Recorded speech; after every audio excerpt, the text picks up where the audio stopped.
లేకుండా ఉంటది కాబట్టి రైతు భరోసా కార్యక్రమం కూడా అతి ముఖ్యమైన కార్యక్రమం. ఈ సీజన్కి రైతు భరోసా కార్యక్రమాన్ని చింతకాణి మండలం జగన్నాథపురం క్రాస్ రోడ్స్లో కొన్ని లక్షల మంది రైతాంగ సోదరుల సమక్షంలో రైతు భరోసా కార్యక్రమాన్ని గౌరవ ముఖ్యమంత్రి గారు, గౌరవ వ్యవసాయ శాఖ మంత్రి గారు, అట్లాగే కేబినెట్ సమస్తం కూడా మంత్రులందరూ ఈ లక్షలాది మంది రైతాంగ సోదరుల సమక్షంలో పాల్గొని ఇక్కడ నుంచే రైతు భరోసా కార్యక్రమాన్ని విడుదల చేయాలనేటువంటి లక్ష్యంతో ఈ సభా కార్యక్రమాన్ని ఇక్కడ ఏర్పాటు చేయడం జరిగింది.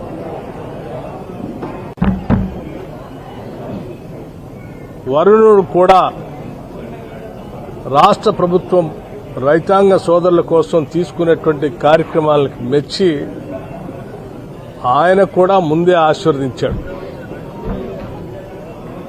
రైతులకు కావలసినటువంటి వర్షాన్ని ప్రభుత్వం చేస్తున్నటువంటి మంచి కార్యక్రమాలను ఆశీర్వదించాలనేటువంటి ఆలోచనతో ఆ వరుణదేవుడు కూడా ముందే ఆశీర్వదించాడు.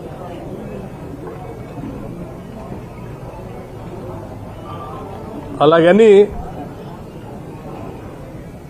మరి సభ ఇక్కడ పెడదామనంటే ఇక్కడ వచ్చేటువంటి రైతాంగ సోదరులకు కానీ సభా స్థలిలో కానీ కొంచెం బురదమయమై సభ నిర్వహించడానికి ఇబ్బందికరంగా ఉంది. కాబట్టి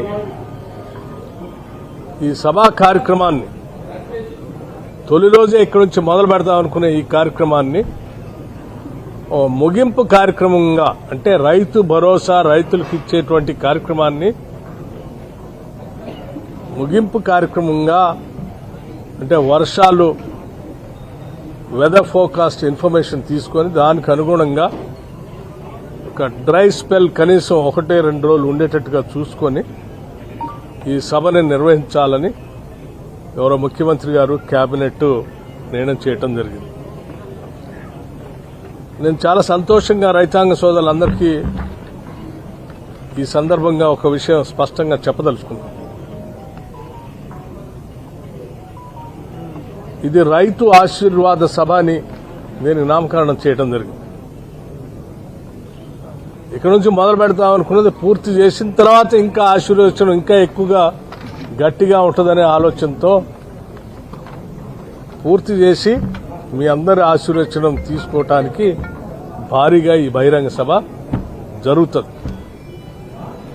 డేట్ ఎప్పుడని మీరు అడుగుతుండొచ్చు. డేటు సంబంధించి ఇప్పటికే జిల్లా అధికార యంత్రాంగం వెదర్ ఫోర్కాస్ట్ ఇన్ఫర్మేషన్ తీసుకున్నారు. వారానికి సంబంధించిన ఫోర్కాస్ట్ తీసుకున్నారు. ఈ ఫోర్కాస్ట్ ప్రకారం 3-4 తారీఖు దాకా కూడా వర్షాలు ఉన్నాయని స్పష్టంగా చెప్తా ఉన్నారు. కనీసం ఒక 2 రోజులు డ్రై స్పెల్ ఉంటే తప్ప ఆ వచ్చే రైతులకు కానీ జరిగే సభకు కానీ ఇబ్బంది లేకుండా ఉంటుంది. కాబట్టి మళ్లీ తిరిగి వెదర్ ఫోర్కాస్ట్ తీసుకోమని చెప్పాం.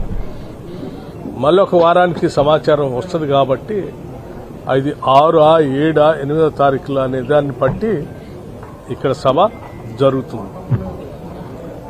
సభ అనేది ప్రారంభంలో రైతు భరోసా వేసేటప్పుడు రైతు భరోసా పూర్తి చేసి ముగింపు సందర్భంగా అనేది ఇది ముగింపుగా మారుతుందని చెప్పడానికి సంతోషిస్తాం. ఇంకా పెద్ద ఎత్తున రైతులందరూ సంతోషంగా పెద్ద ఎత్తున వచ్చి ఆశీర్వదించే ఈ సభ భారీగా విజయవంతం చేయాలని చెప్పి రైతాంగ సోదరులందరికీ కూడా నేను విజ్ఞప్తి చేస్తా ఉన్నాను. ఇప్పటికే ఈ సభను విజయవంతం చేయాలని స్థానికంగా ఉన్నటువంటి వ్యవసాయ శాఖ మంత్రి గారు కానీ, రెవెన్యూ శాఖ మంత్రి గారు కానీ, మా శాసనసభ్యులు వైరా శాసనసభ్యులు రామదాస్ నాయక్ గారు కానీ, సత్తుపల్లి శాసనసభ్యులు డాక్టర్ రాగమయ్య గారు కానీ, అందరూ ఈ జిల్లాలో ఉన్న శాసనసభ్యులంతా భారీగా ఏర్పాట్లన్నీ ఏర్పాటు చేసుకునే ప్రక్రియలో ముందుకు వెళ్తా ఉన్నారు. సరే, ఉమ్మడి ఖమ్మం జిల్లాలో మిగతా శాసనసభ్యులు కూడా ఉమ్మడి ఖమ్మం జిల్లా సభ కాబట్టి వారు కూడా తరలి రావాలని ఉత్సాహం చూపిస్తూ ఉన్నారు. భారీగా జరిగే ఈ సభ కోసం ప్రజలంతా ఎదురు చూస్తున్నారు. తప్పనిసరిగా ప్రజలు ఊహించిన ఆ స్థాయిలోనే సభ ఉంటుంది. నమస్కారం, ధన్యవాదాలు. ఈ ఏర్పాట్లు ఇవి కంటిన్యూ అవుతాయి ఇలా. ఓకే, అంతే కదా సార్. ఇప్పటికే ఆల్రెడీ ఇన్ఫార్మ్ చేసి మీరే స్కూలింగ్ పెడతారు, మళ్ళీ మీరే అడుగుతారా? నారాయణ ఆపది